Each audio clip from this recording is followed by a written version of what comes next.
Hi అండి అందరికీ. నేను మీ భీమవరం సత్య. ఈరోజు మీకు చూపెట్టబోతున్న వీడియో స్మూత్ మైసూర్ పాకం. ఈ మైసూర్ పాకం మన ఇంట్లోనే స్వీట్ షాప్ స్టైల్లో ఎలా చేసుకోవాలో నేను చూపెడతా ఈరోజు మీకు. ఈ మైసూర్ పాకాన్ని చాలా మెత్తగా ఉంటుంది, మంచి టేస్టీగా ఉంటుంది. అంతేకాకుండా నోట్లో వేసుకుంటే వెన్నలా కరిగిపోతుంది. అంత టేస్టీగాను అంత స్మూత్గాను ఉండే మైసూర్ పాకం ఎలా తయారు చేసుకోవాలో నేను చెప్తాను. ఈ మైసూర్ పాకం తయారీ కోసం ముందుగా మనం ఒక బౌల్ తీసుకుని ఆ బౌల్లోకి అరకప్పు నెయ్యి వేసుకోవాలి. ఇలా అరకప్పు నెయ్యి వేసుకున్న తర్వాత అదే కప్పుతో ఒక కప్పు ఆయిల్ పోసుకోవాలి.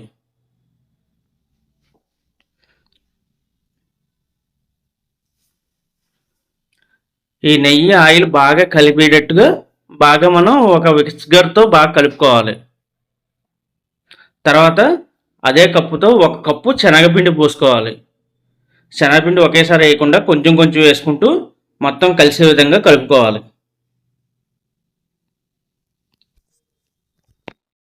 ఈ వీడియోలో చూపెడుతున్న విధంగా శనగపిండి మొత్తం ఈ ఆయిల్లో కలిసేటట్టుగా కలుపుకోవాలి.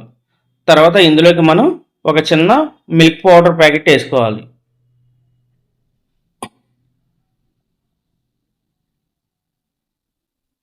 ఆ మిల్క్ పౌడర్ కూడా వేసి బాగా కలుపుకోవాలి. అసలు ఎక్కడ ఉండలు లేకుండా నైస్గా అయ్యేటట్టుగా కలుపుకోవాలన్నమాట.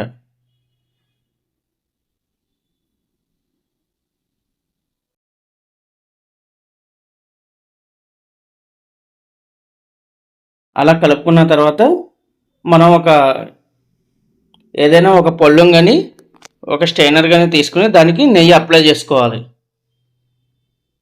తర్వాత మనం పొయ్యి మీద ఒక కళాయి పెట్టుకుని మనం ఏ కప్పుతో అయితే నెయ్యి శనగపిండి తీసుకున్నామో అదే కప్పుతో కప్పున్నర పంచదార తీసుకోవాలి.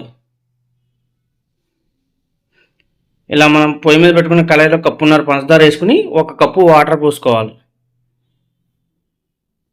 దీన్ని మీడియం మంట మీద మనకు గులాబ్ జామ్ పాకం కన్నా కూడా కొంచెం జిగురు పాకం వచ్చే విధంగా మనం మరగబెట్టుకోవాలి.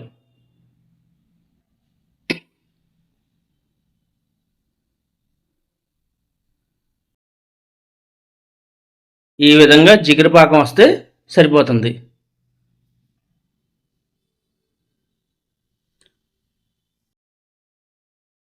అప్పుడు మనం పొయ్యి చిన్న మంట చేసుకుని మనం ఆయిల్లో కలిపి పెట్టుకున్న పిండి ఏదైతే ఉందో అది ఈ పాకంలో పోసుకోవాలి. ఇలా పాకంలో పోసుకున్న తర్వాత నుంచి ఆపకుండా జాయిగా మనం కలుపుతూ ఉండాలి.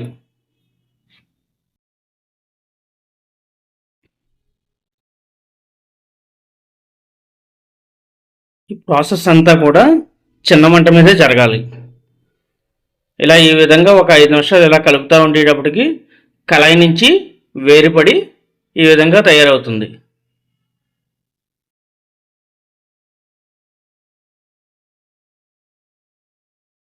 చూసారుగా ఎలా దగ్గర పడుతుందో బాగా ఉడికి.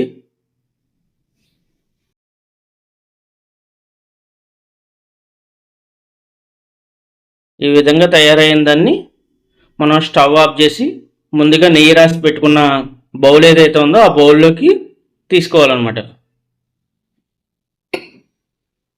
ఇలా బౌల్లోకి వేసిన తర్వాత మనం ఫ్రిడ్జ్లో పెట్టకుండానే మన రూమ్ టెంపరేచర్లో ఒక 2-3 అవర్స్ చల్లారనివ్వాలి.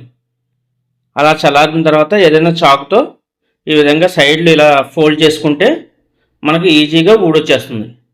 తర్వాత దీని మీద ఒక ప్లేట్ పెట్టుకుని బోర్లిస్తే పైన ట్యాప్ చేస్తే సరిపోతుంది. చూసారు కదండి ఎలా ఊడొచ్చిందో.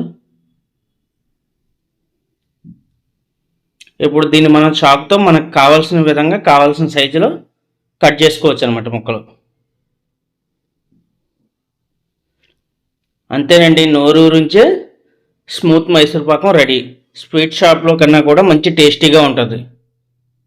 ఒకసారి మీరు కూడా ట్రై చేసి ఎలా వచ్చిందో కామెంట్ బాక్స్లో కామెంట్ చేయండి. నా వీడియో కనుక మీకు నచ్చినట్టయితే లైక్ చేయండి, నా ఛానల్ని సబ్స్క్రైబ్ చేసుకోండి.